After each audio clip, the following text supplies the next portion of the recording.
ପବନ ବର୍ଷା ହେଉଛି, ଆମ ଘର ତ ହଲୁଛି। ଯଦି ଆମ ଘର ଭାଙ୍ଗିଯାଏ ଆମେ କୋଉଠି ରହିବା ମା?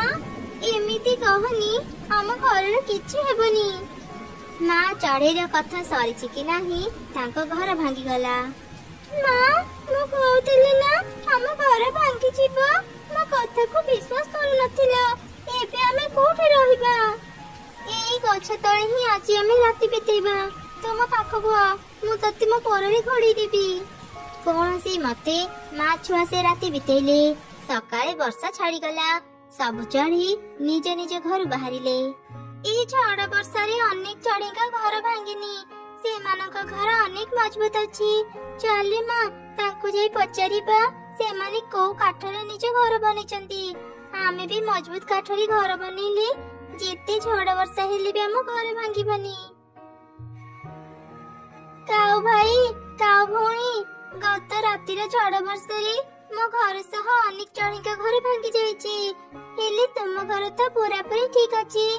ଏତେ ମଜବୁତ ଘର ତିଆରି କରିବା ପାଇଁ ତୁମେ କାଠ କୋଉଠୁ ଆଣିଥିଲ? ଚଢେଇ, ତୁ ଆମ ପରି ମଜବୁତ ଘର କେବେ ବି ତିଆରି କରିପାରିବୁନି। ମୋ ସ୍ୱାମୀ ଖୋଜି ଖୋଜି ଦୂର ଜଙ୍ଗଲରୁ ଭଲ ଭଲ କାଠ ଆଣିଥିଲେ। ତୁ ସେ ଜାଗାକୁ କେବେ ବି ଯାଇପାରିବୁନି। ଆଉ ହଁ ଚଢେଇ, ଆମ ଘରେ ଯେତେ ମଜବୁତ ହେଲେ ବି ଆମେ ତତେ ଆମ ଘରେ ରଖିବୁନି। ତୁ ଆଉ କୋଉଠିକି ଯା। ସତରେ ତମେ ଦୁଇ କାଉ ଅନେକ ସ୍ୱାର୍ଥପର। ମୁଁ ତୁମ ଘରକୁ ରହିବା ପାଇଁ ଆସିନଥିଲି। ମୁଁ ଜାଣି ତୁମେ ମାନେ କାହାକୁ ବି ସାହାଯ୍ୟ କରନି। ମୁଁ କେବଳ କାଠ ବିଷୟରେ ବୁଝିବାକୁ ଆସିଥିଲି। ପାଖରେ ପାରାର ଘର ଥିଲା। ମା ଚଢେଇ ତା ପାଖକୁ ଗଲା। ପାରା ଭଉଣୀ, ଗତକାଲିର ଝଡ ବର୍ଷାରେ ଆମ ଘର ଭାଙ୍ଗି ଯାଇଛି। ନୂଆ ଘର ବନେଇବା ପର୍ଯ୍ୟନ୍ତ ଆମକୁ ତୁମ ଘରେ ଆଶ୍ରୟ ଦେଇଥାଅ। ମୁଁ ମୋ ଘର ତିଆରି କରି ସାରିଲା ପରେ ତୁମ ଘରେ ଚାଲିଯିବୁ। ଆରେ ଚଢେଇ, ମୁଁ ତତେ ଆଶ୍ରୟ ଦେଇଥାନ୍ତି ଯେ, ହେଲେ ଆଗରୁ ହିଁ କିଛି ଚଢେଇ ମୋ ଘରେ ଆଶ୍ରୟ ନେଇଛନ୍ତି। ଏତେ ଚଢେଇଙ୍କୁ ମୋ ଘରେ ରଖିବା ପାଇଁ ଜାଗା ହେବନି। ଓ ଆଚ୍ଛା, କିଛି ଚଢେଇ ତମ ଘରେ ଆଶ୍ରୟ ନେଇଛନ୍ତି। କିଛି କଥା ନାହିଁ, ଆମେ ବି ଯାଉଛୁ। ଆରେ ଚଢେଇ, ମୋ କଥା ଶୁଣି ଯା। ଅନେକ ଚଢେଇଙ୍କ ଘର ଭାଙ୍ଗିଯିବା ଯୋଗୁଁ ଅନ୍ୟମାନଙ୍କ ଘରେ ସେମାନେ ଆଶ୍ରୟ ନେଇଛନ୍ତି। ତୁ ବୋଧେ ଆଉ କାହା ଘରେ ଆଶ୍ରୟ ପାଇବୁନି। ତୁ ଆଉ କାହା ପାଖକୁ ନ ଯାଇ ନିଜେ ହିଁ କାଠ ଯୋଗାଡ଼ କରି ଘର ତିଆରି କରିଦେ। ହଁ ମା, ପାରା ଆଣ୍ଟି ଠିକ କହୁଛନ୍ତି। ଚାଲ ମା, ଆମେ ଘର ବନେଇବା। ଠିକ ଅଛି ରେ ମା, ଚାଲ ଏବେ କାଠ ଯୋଗାଡ଼ କରିବା। ତାପରେ ମା ଚଢେଇ ଆଉ ତାର ଛୁଆ ମିଶି ଜଙ୍ଗଲରୁ କାଠ ଆଣି ଏକାଠି କଲେ। ଆରେ ମା, ଏ କାଠ ଗୁଡାକ ତ ବହୁତ ଓଦା। ଏତେ ଓଦା କାଠରେ ଆମ ଘର ତିଆରି କରି ପାରିବାନି। 2 ଦିନ ଏ କାଠ ସବୁକୁ ଏଇଠି ରଖିଦେବା। ଥରେ କାଠ ଶୁଖିଗଲେ ଆମେ ନେଇ ଘର ତିଆରି କରିବା। ହେଲେ ମା, ଏଇ 2 ଦିନ ଆମେ କୋଉଠି ରହିବା? ଆମ ଭଙ୍ଗା ଘର ପାଖରେ ଯୋଉ ଗଛ ଅଛି, ଏଇ 2 ଦିନ ଆମେ କଷ୍ଟ କରି ସେଇଠି ରହିଯିବାରେ ମା। ତାପରେ ମା ଚଢେଇ ତାର ଛୁଆ ସାଙ୍ଗରେ ନିଜ ଭଙ୍ଗା ଘରକୁ ଫେରି ଆସିଲା। 2 ଦିନରେ ଏତେ ଖରା ଦେଲା ଯେ ଚଢେଇର କାଠ ସବୁ ଶୁଖିଗଲା। 2 ମା ଛୁଆ ନିଜ କାଠ ଆଣିବାକୁ ଯିବା ସମୟରେ ହଠାତ୍ ଜଣଙ୍କର ଚିତ୍କାର ଶୁଣି ଅଟକି ଗଲେ। ସେପଟେ କାଉ ସ୍ତ୍ରୀର ନଜର ଚଢେଇଙ୍କ କାଠ ଉପରେ ପଡିଗଲା। ଆରେ, ଏ ଚଢେଇ ତ ବଢିଆ କାଠ ଖୋଜି ଆଣିଛି। ଏ କାଠରେ ଯଦି ସେ ଘର ତିଆରି କରିବ, ଆମଠୁ ବି ସୁନ୍ଦର ଘର ତାର ହେଇଯିବ। ନା, ମୁଁ ସେମିତି କେବେ ବି ହେବାକୁ ଦେବିନି। ମୁଁ ଏ ଚଢେଇର କାଠ ସବୁକୁ ନିଆଁ ଲଗେଇଦେବି। ଏମିତି ଚିନ୍ତା କରି କାଉ ଚଢେଇର ସବୁ କାଠରେ ନିଆଁ ଲଗେଇ ସେଠାରୁ ଚାଲିଗଲା। ସେପଟେ ମା ଛୁଆ ଚିତ୍କାର ଶୁଭୁଥିବା ଜାଗାକୁ ଯାଇ ଦେଖିଲେ ଏକ କଇଁଆ ଗଛ ଜୋର ଜୋରେ ଚିତ୍କାର କରୁଛି। ମତେ ସାହାଯ୍ୟ କର, କିଏ ମତେ ସାହାଯ୍ୟ କର। ପାଣି ନ ପାଇଲେ ମୋ ଛୁଆଟି ଶୁଖିଯିବ। ଦୟାକରି ତା ମୂଳରେ ଟିକେ ପାଣି ଦିଅ। ଚଢେଇ, ସେ ଛୋଟ କଇଁଆ ଗଛଟି ମୋ ଛୁଆ। ଦୟାକରି ତାକୁ ଟିକେ ପାଣି ଦେ, ନହେଲେ ସେ ଶୁଖିଯିବ। ତମ କଷ୍ଟ କଥା ମୁଁ ବୁଝିପାରୁଛି। ଟିକେ ଅପେକ୍ଷା କର, ମୁଁ ଏବେ ପାଣି ଆଣୁଛି। ମାରି, ତୁ ଏଇଠି ଥା। ଏମିତି କହି ମା ଚଢେଇ ପାଣି ଆଣି ଛୋଟ କଇଁଆ ଗଛ ମୂଳରେ ଢାଳିଲା। ଛୋଟ କଇଁଆ ଗଛଟି ସତେଜ ହେଇଗଲା। ଚଢେଇ, ତତେ ଅନେକ ଅନେକ ଧନ୍ୟବାଦ। ତୋ ପାଇଁ ଆଜି ମୋ ଛୁଆର ଜୀବନ ବଞ୍ଚିଗଲା। ଏ 2 ଦିନ ଏତେ ଖରା ପଡିଲା ଯେ ପାଣି ନ ପାଇ ମୋ ଛୁଆଟି ଶୁଖିଗଲା। ହେଲେ ତମ ଛୁଆଟି ତ ଏବେ ବହୁତ ଛୋଟ। ତାକୁ ସବୁଦିନ ପାଣି ଦରକାର, ନହେଲେ ତ ସେ ଶୁଖିଯିବ। तू जेतिकी पानी देलु किछि दिन ताको आ पानी दरकार हेबनी। वर्षा को आमे अपेक्षा करी रहिबु। वर्षा हेले मो छुआ भलरे बढ़िबो। ता छडा किए एते भीतर को आसी प्रतिदिन मो छुआ मूଳରେ पानी देबो।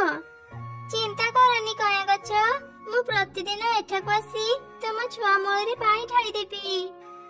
तापरी माँ चढ़ी ता छुआ सांगरी निज काठ आनिबा पई गला। हेले तार सब काठ नियारे जळी पाउस होई जाइतला। ई कोन मोर सब काठ पोड़ी जाइछि। के मसह एमिति कला? आउ ए जंगल रे काठ नाही। मु एबे घर केमिति तयारी करिबी? माँ चलो पाख जंगल रो काठ आनिबा। मारी आज मो देहटा भलो लागुनी। आमे काली पाख जंगल को जिबा। चल माँ आमे भी फेरी जिबा। तापरी माँ छुआ निज गछ को फेरी आसिले। राति सारा से माने से गछ डाल रे बितेई देले। परदिन सकाळे पाख जंगल को जिबा पूर्वरु माँ चढ़ी नदी रो पानी आनी छोट कया गछ मूल रे ढालिला। चढ़ी मु विश्वास करि पारुनी तू आज पुणी आसी मो छुआ मूल रे पानी देलु। कोन हिची चढ़ी तू आज ते मन दुखरी काहे के अछु? माँ चढ़ी कया गछ को सब घटना कहिला। सतरी चढ़ी तो सह बहुत खराब हेची।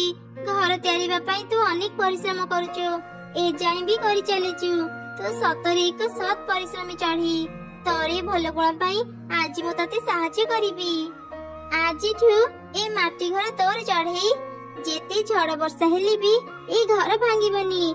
गरम रे ए घर पूरा ठंडा रहिबा। चाहिले भी केही ए घर को चोरी करि पारिबेनी। चढ़ी आउ किछि दिन परे मो गछरी कया फळिबो। सेते बे तू आसी मो पाखर कयानी बाजार रे बिक्री करि पारिबो। धन्यवाद कया गछ, मु तुमरी उपकार केबे भूलिबेनी। मु एबे जाउची, काली पुणी आसीबी। तापरे चढ़ी से माटी घर को धरी गला। रास्ता रे दुई काऊ चढ़ी को माटी घर नेउथिबार देखिले। अरे चढ़ी रो काठ सब पोड़ी की किछि लाभ हैला नाही। से तो घर पाई गला। ता पुणी माटी रो घर। एते सुंदर माटी घर से पाइला कोठो? निश्चय चढ़ी काहाटो चोरी करी घर आनिथिबा। चलो आमे चिल्ल मुखिया को एकथा कहि देबा। से चढ़ीटु ता घर नै जिबे। एमिति दुई काऊ चिल्ल मुखिया पाखो गले। तांकर सब कथा पाखरी थाई पारा सुनथिला। से शीघ्र चढ़ी पाखो गला। आउ ताको काऊ मानकर सब कथा कहिला। कोन हेला? से काऊ मो काठ पोड़ी देथिला। से दुई काऊ एते खराब मु भाबी भी पारुनी। एबे से माने मो घर छड़ी नेबाको चाहउचंती त? आसंतु चिल्ला मुखिया, मु ताको कहिबी मु माटी घर कोठु आनिची।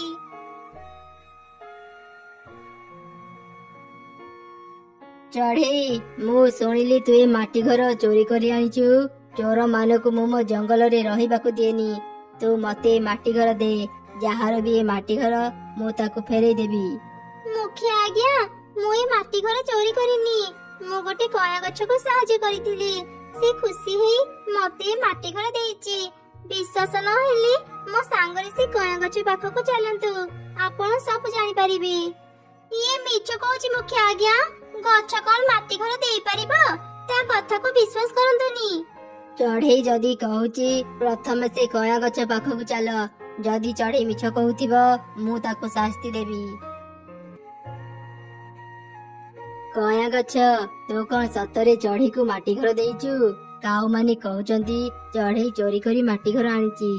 मु तो पाखरु सत कथा सुनिबाको आसीची। हां मु चढ़ी को माटी घर देइची। चढ़ी मते सहाय्य करिथिला। सेही खुशी रे मु ताकू ए उपहार देइची। ए काऊ माने मिछुआ। तांको कथा को विश्वास करंतुनी। असल दोषी तो एमाने। विपद समय रे एमाने काहाकू भी सहाय्य करंतिनी। ओलटा चढ़ी मानकर क्षति करंती। हां मुखिया आज्ञा, मोर जेते बेले घर भांगी जाइथिला मु ए काऊ मानक पाखो को जाइथिली सहाय्य पाई। एमाने मते सहाय्य कले नाही। ओलटा मु मो घर तयारी करिया पिन जो काठ रखिथिली एमाने ताको पोड़ी देले। ए दुई काऊ कहार भी भलो चाहंतिनी। एमाने बहुत खराब। मु ए कौन सुनुची तमे दुई काऊ एते खराब? विपद समय काहाकू भी सहाय्य करो नाही। ओलटा तांकर क्षति कर। एबे तम दुई काऊ को शास्ति मिलिबो। ना ना मुखिया आज्ञा, हमको शास्ति दियंतुनी। हमर भूल हेई गला। ଆମେ ଆଉ କେବେ ବି ଏମିତି କରିବୁନି। ନା, ତମ ମାନଙ୍କର କ୍ଷମା ନାହିଁ। ତମ ମାନଙ୍କୁ କ୍ଷମା କରିଦେଲେ ଅନ୍ୟ ଚଢେଇ ମାନେ ତମକୁ ଦେଖି ସେହିପରି ଭୁଲ କରିବେ। ତମେ 2 ଜଣ ଆଜି ହିଁ ଜଙ୍ଗଲ ଛାଡି ଚାଲିଯାଅ, ଆଉ କେବେ ବି ଏଠାକୁ ଫେରିବନି। ଏମିତି ଚିଲା 2 କାଉଙ୍କୁ ସେ ଜଙ୍ଗଲରୁ ବାହାର କରିଦେଲା। ମା ଚଢେଇ ତା ଛୁଆ ସାଙ୍ଗରେ ଆରାମରେ ନିଜ ମାଟି ଘରେ ରହିଲା। ଗୋଟିଏ ଜଙ୍ଗଲରେ ରହୁଥିଲା ଏକ ଅଣ୍ଡା ଚୋର କାଉ। ଚଢେଇ ମାନେ ଯେତେବେଳେ ଘରେ ନଥାନ୍ତି, କାଉ ତାଙ୍କ ଘରୁ ଅଣ୍ଡା ଚୋରି କରି ଖାଇଦିଏ। ଆଜି ମୁଁ ଅନେକ ଖାଇବା ପାଇଯାଇଛି, ଆଉ କିଛି ଦିନ ମୁଁ ବାହାରକୁ ଯିବିନି। ମୋ ଅଣ୍ଡାର ଖୁବ ଯତ୍ନ ନେବି। ସେ ଚଢେଇ ଯେତେବେଳେ ଘରକୁ ଫେରିଲା, ନିଜ ଅଣ୍ଡାକୁ ନ ଦେଖି କାନ୍ଦିଲା। ମୋ ଅଣ୍ଡାକୁ କିଏ ନେଇଗଲା? ସକାଳେ ତ ଏଇଠି ଥିଲା। ସେ ଚଢେଇ ଅନେକ ଜୋରେ କାନ୍ଦୁଥିଲା।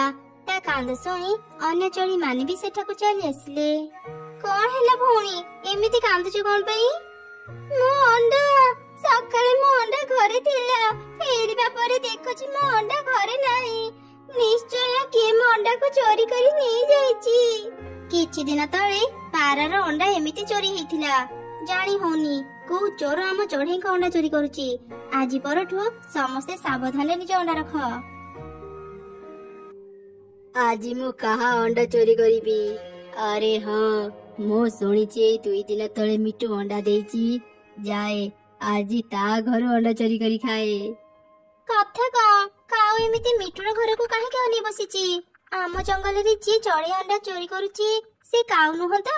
ମୁଁ ତାର ପଛା କରି ସବୁ ଜାଣିପାରିବି।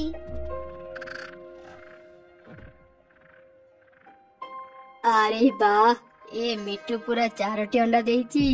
ଅଣ୍ଡା ଦେଖୁ ଦେଖୁ ହିଁ ମୋ ପାଟିରେ ପାଣି ଆସିଗଲା। ଆଜି ଏ ସବୁ ଅଣ୍ଡା ମୋ ପେଟକୁ ଯିବ। ଆଚ୍ଛା, ଏମିତି କଥା। ଏ କାଉ ତାହେଲେ ଅଣ୍ଡା ଚୋର? ଏ ସବୁ ଚଢେଇଙ୍କ ଅଣ୍ଡା ଚୋରି କରି ଖାଏ। ଆଜି ମୁଁ ଏ କାଉକୁ ମିଟୁର ଅଣ୍ଡା ଚୋରି କରିବାକୁ ଦେବିନି। ଏମିତି କହି ଚଢେଇ ପାଖରୁ ଏକ ପଥର ଆଣି କାଉର ମୁଣ୍ଡ ଉପରକୁ ଫିଙ୍ଗିଲା, ଆଉ ସଙ୍ଗେ ସଙ୍ଗେ ଚୋର ଚୋର କହି ଚିତ୍କାର କଲା। ଚଢେଇର ପାଟି ଶୁଣି ସମସ୍ତେ ଲାଠି ଧରି ସେଠାକୁ ଆସିଲେ, ଆଉ କାଉକୁ ଅନେକ ପିଟିଲେ। କାଉ ମାଡ ଖାଇ ସେଠାରୁ ଚାଲିଗଲା। ଚଢେଇ, ଆଜି ତୁ ଦେଖିଲୁ ବୋଲି ମୋ ଅଣ୍ଡା ବଞ୍ଚିଗଲା। ତତେ ବହୁତ ବହୁତ ଧନ୍ୟବାଦ ଚଢେଇ। ସେ ଅଣ୍ଡା ଚୋର ବି ଆଜି ଧରା ପଡିଗଲା। ଆମେ ଖୁବ ଶୀଘ୍ର ତାକୁ ଏ ଜଙ୍ଗଲରୁ ବାହାର କରିଦେବୁ। ବଦମାସ ଚଢେଇ, ଆଜି ତୋ ପାଇଁ ମୁଁ ସମସ୍ତଙ୍କଠୁ ମାଡ ଖାଇଲି। ତତେ ମୁଁ ଛାଡିବିନି। ଏ ଜଙ୍ଗଲରୁ ବାହାରିବା ପୂର୍ବରୁ ମୁଁ ତ ଅଣ୍ଡା ନଷ୍ଟ କରିକି ଯିବି। ଏଇ କଣ? ମୋ ଘରର ଏମିତି ଅବସ୍ଥା କିଏ କରିଛି? ଏ ପରଟା ତ କାଉର। ତା ମାନେ ସେ ଦୁଷ୍ଟ କାଉ ମୋ ଘରକୁ ଆସିଥିଲା। ମୁଁ ଏକ ସୁରକ୍ଷିତ ଜାଗାରେ ମୋ ଅଣ୍ଡାକୁ ଲୁଚେଇକି ରଖିଛି। କାଉ ଯେତେ ଖୋଜିଲେ ବି ମୋ ଅଣ୍ଡା ପାଇବନି। ତାପରେ ଚଢେଇ ନିଜ ଅଣ୍ଡା ଗୁଡିକୁ ଦେଖିଲା। ସେହି ସମୟରେ ପାରା ତାକୁ ପାଣି ଆଣିବା ପାଇଁ ଡାକିଲା। ଚଢେଇ ପୁଣି ଥରେ ନିଜ ଅଣ୍ଡାକୁ ଲୁଚେଇ ପାରା ସାଙ୍ଗରେ ପାଣି ଆଣିବାକୁ ଚାଲିଗଲା। କାଉ ଚଢେଇର ଘର ପଛପଟେ ଲୁଚି ସବୁ ଘଟଣା ଦେଖୁଥିଲା। ସେ ତୁରନ୍ତ ଚଢେଇର ଘର ଭିତରକୁ ଗଲା। କାହିଁକି କେଜାଣି ମୋ ମନଟା ଜମା ଭଲ ଲାଗୁନି। ପାରା ଭଉଣୀ, ତୁମେ ପାଣି ଆଣିବାକୁ ଯାଅ। ମୁଁ ଆଜି ପାଣି ଆଣିବାକୁ ଯିବିନି। ମୁଁ ଘରକୁ ଯାଉଛି। ପାଇଗଲି, ମୁଁ ଚଢେଇର ଅଣ୍ଡା ପାଇଗଲି। ଆଚ୍ଛା, ଚଢେଇ ତାହେଲେ ଘାସ ଲତା ଦେଇ ତା ଅଣ୍ଡା ଘୋଡେଇକି ରଖିଥିଲା। ମୁଁ କେତେ ବୋକା, ଚଢେଇର ଅଣ୍ଡା ପାଉନଥିଲି। ହଁ, ତୁ ବୋକା। ଚାଲିଯା ମୋ ଘରୁ, ନହେଲେ ପିଟି ପିଟି ମୁଁ ତ ଡେଣା ଭାଙ୍ଗିଦେବି। ଚାଲି ତ ଯିବି, ତା ପୂର୍ବରୁ ଚଢେଇ ତ ଅଣ୍ଡା ନେଇକି ଯିବି। ଆଜି ତ ଚିତ୍କାର କେହି ଶୁଣି ପାରିବେନି। ସବୁ ଚଢେଇ ପାଣି ଆଣିବାକୁ ଯାଇଛନ୍ତି। ନା, ମୋ ଅଣ୍ଡାରେ କିଛି କ୍ଷତି କରିନି। ଦେ ମୋ ଅଣ୍ଡା। ଏ ଚଢେଇ, ତ ଅଣ୍ଡା ନେଇ କୁଆଡେ ଯାଉଛୁ? ରହ, ମତେ ତ ଅଣ୍ଡା ଦେଇଯା, ନହେଲେ ଆଜି ତ ଅଣ୍ଡା ସହ ତୁ ବି ମରିବୁ। କାଉ ପାଖରୁ ନିଜ ଅଣ୍ଡାକୁ ରକ୍ଷା କରିବା ପାଇଁ ମା ଚଢେଇ ବହୁତ ଜୋରେ ଉଡୁଥିଲା। ଉଡୁ ଉଡୁ ସେ ଅନେକ ଦୂରକୁ ଚାଲିଗଲା। ହଠାତ୍ ଜୋରେ ପବନ ବହିଲା। ବର୍ଷା ଆରମ୍ଭ ହେଇଗଲା।